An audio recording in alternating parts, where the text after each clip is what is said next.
How's it going, everyone? I hope you're all having a wonderful day. In today's video, I'm gonna be making one of those cliche videos where I make a what's in my travel camera bag.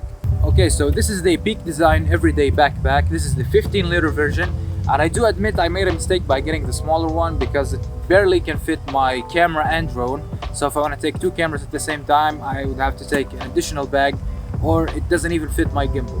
Other than that, this bag has been really great. I love the color, I love the quality. Even though it's a little bit dirty, it's still a lot. I do prefer this color more than the black or the navy one. So let's open it up and see what's inside. Okay, so the first thing is my DJI Mavic Air 2. This is the drone that has been with me since the beginning. This is the first drone that I've ever used, and I don't really plan to upgrade anytime soon because it suits all my needs and it has really great camera quality and image quality, and the dynamic range is not the best, but it's still very decent even up to 2022 standard. And with the drone obviously comes the DJI RC remote. Can't really operate the drone without it. And the second thing I keep in my side pocket is the SanDisk Extreme Pro SSD. This is the 1TB version. Being the Pro version, I believe it has a transfer speed up to 1050 megabytes per second. Continuing further down, I have the incredible beast, the Sony a7S III. I've got this last year, and every time I hold this camera, I feel like I'm holding a pocket-sized cinema camera in my hands. The image quality is amazing, the dynamic range is excellent, and in my opinion, this is the best sub $4,000 camera that you can buy. Obviously, I can't operate the camera without a lens, and for my choice, I would like to go with the Sigma 24-70. 24-70 is the perfect overall, all-around focal length, and I chose the Sigma because, well, it's $1,000 cheaper than the Sony's, and it is sharper at the same time. Now, there is the new Sony 24-70 G Master 2, which kind of stepped things up a little, so I might upgrade to that in the future, but we'll see how it goes.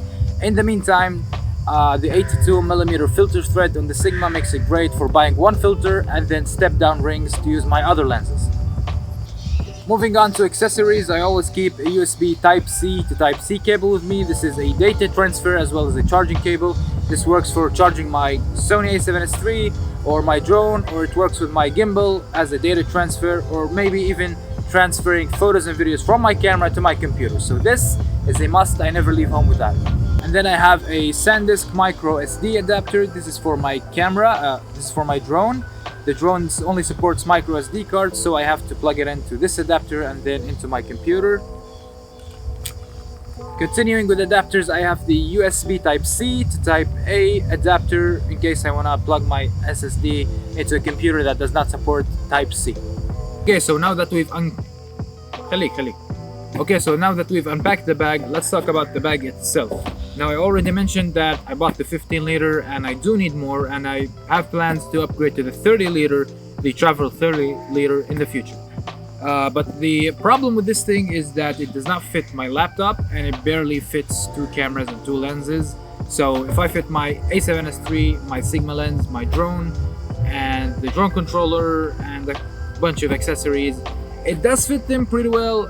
There's no issues there, but I cannot fit maybe another camera body, or if I want to take another lens, or even a 15-inch laptop does not fit in here. So with the cons aside, some of the pros that I want to talk about is the build quality. The durability is insane. Even though I prefer fashion over practicality maybe, and I picked the ash color.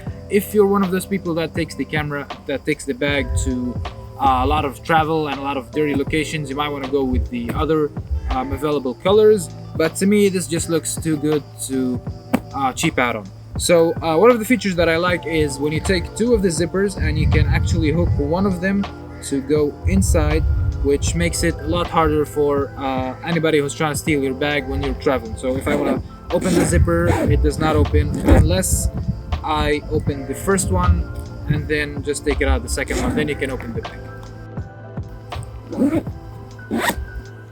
Okay, so that is it. That was my Peak Design camera travel bag. This is my setup, what I take with me.